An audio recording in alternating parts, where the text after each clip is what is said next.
Hey guys, it's prediction time and review time of last weekend's predictions and our really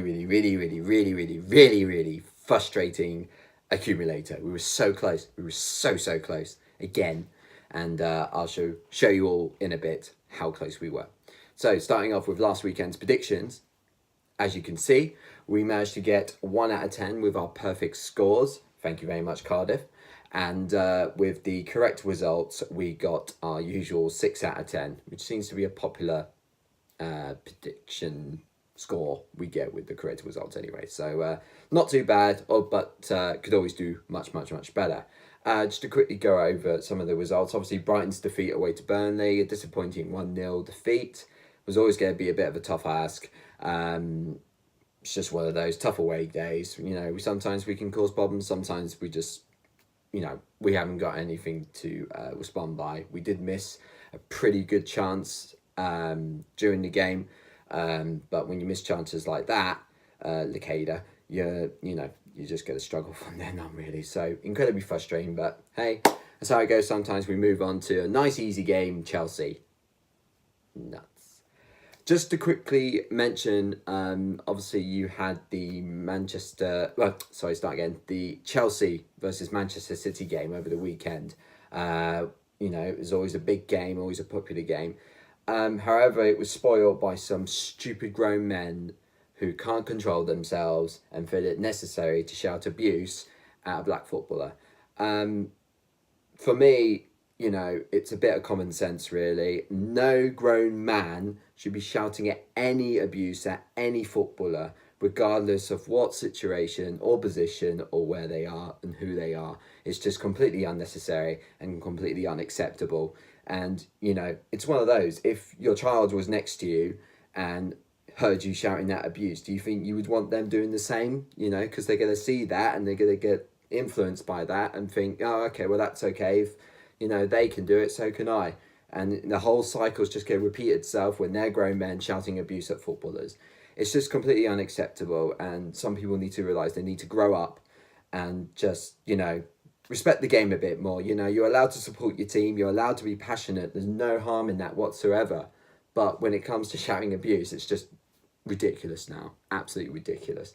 I've gone to many games, never felt necessary to shout abuse at individual footballers.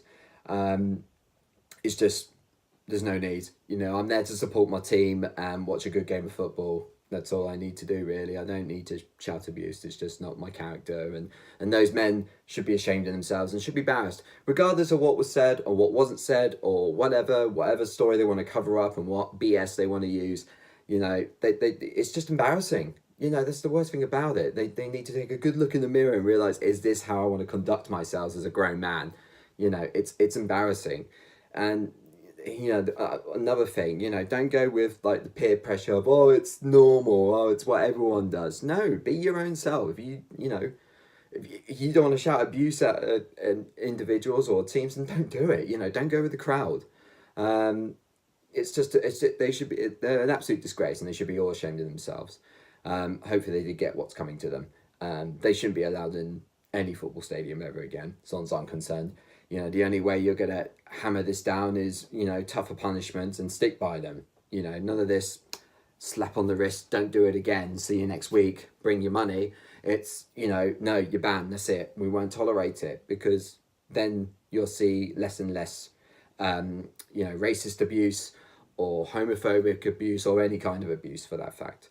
So, but anyway, that's my intake on it. Whether you agree or disagree, or gonna be I've heard a lot of arguments saying it's part of football, how do you tackle it? It's not always, it's always gonna be there, but you gotta start somewhere. You gotta try something. You can't just leave it and be like it's part of the norm, because then it just becomes the norm and nothing gets done. So anyway, enough of that, let's move on. So the accumulator, we were so close. We were so close by 1 goal. It was ridiculous. And guess who lets me down again? Peterborough. Peterborough, I literally hate you now when it comes to betting. I am no longer, whenever you got a home game, I'm never betting on you again. I think it's like the second or third time you've let me down with my accumulator. Obviously, it's my own fault, for picking you guys to win at home. but that's just how it goes. But I mean, it looked like Norwich were going to let me down, and then they managed to grab a winner. And as soon as they did, Peterborough conceded against Oxford. So really, really frustrating. Cost me £130. So we were that close from winning our first accumulator on this, I say mini series, but I think you all know what I mean. So that was that's the accumulator. All the other teams, as you can see, won their games, but obviously Peterborough let me down, and we will no longer be betting on them. So they're on my banned list, if you like, or whatever I want to call it. I can't think of anything right now off the spot. Anyway, so we're now going to go on to this weekend's predictions. Starting off with the lunchtime game tomorrow. We've got Manchester City against Everton. Not an easy game for Everton or any other team that goes to Manchester City. It's going to be a tough game for them. So we're going to go for a 3-1 victory to Manchester City. And then the 3 o'clocks, we've got Crystal Palace against Leicester. We're going to go for a 1-1 draw. Followed by Huddersfield at home against Newcastle. I've got this as an exciting, glorious 0-0. And then we've got Spurs at home against Burnley. We're going to go for a 3-0 victory to Spurs. Excuse me. And then we've got Watford at home against Cardiff. We're going for a 2-0 victory to Watford. Then Wolves are at home against Bournemouth. We're going for a 1-0 victory to Wolves. And then the later kickoff, we've got Fulham at home against West Ham. We're going for a 2-1 victory to West Ham. That game could go either way, but I just think West Ham will have the slight edge, and especially with Fulham's really bad form at the moment. The win's there for the taking if West Ham can perform. And then Sunday, we've got Brighton Hove Albion. Come on, boys. I'm not wearing my shirt, wearing my Christmas top. Tough game. I mean, last season when we played Chelsea at home, they just absolutely destroyed us and showed us that, why they are as good as they are, the football team anyway. So it's going to be a bit of a tough ask. I've gone for a 2-1 victory to Chelsea. Of course, I want Brighton to win, but realistically, it's going to be a tough game. If we can get a point from it, I'll be over the moon. So we shall wait and see. And then the other game kicking off at the same time, Southampton at home to Arsenal. I just see Arsenal winning this. I can't see Southampton getting a result from this. Could be wrong, obviously, but I'm going to go for a 3-1 victory to Arsenal.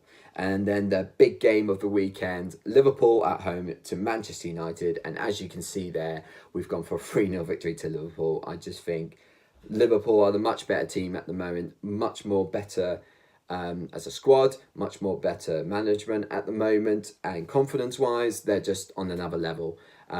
So I think this could be one of those really embarrassing days for Manchester United. So I'm going for a 3-0 victory to Liverpool. But if Manchester United can show the Manchester United of old what they used to be, they can pull a result out of the bag. But it's going to be a bit of a big ask, and I just think Liverpool are going to be too strong. So anyway, so those are my predictions for this weekend. And now for this weekend's accumulator, which we've always got our fingers crossed will win this time and not have one goal let us down. So starting off with, we've got Spurs, they're at home to Burnley. And then we've got Watford, they're at home to Cardiff. And then in the Championship, we've got Aston Villa, they're at home to Stoke. And then Hull, they're at home to Brentford. And then in League One, we've got Sunderland, they're at home to Bristol Rovers. And then we've got Lincoln City in League Two, they're against Morecambe. The odds on that are 26.59 to 1. We've got a £5 bet on this one. And that comes in, it will be £137.97. So that is it for this weekend. Wish you all a Merry Christmas. I know it's not quite Christmas right yet, but it's coming up. It's coming up soon, so everyone's got to have their Christmas jumpers on, get into the festive spirit. So I hope you all have a good weekend and hope your team wins, apart from Chelsea fans. Sorry, but I don't mean to have a go at all of you Chelsea fans, because I know there are genuine ones out there that do enjoy the game of football and don't feel it necessary to shout abuse at one player. But anyway, have a good weekend. That'll do for now. Cheers.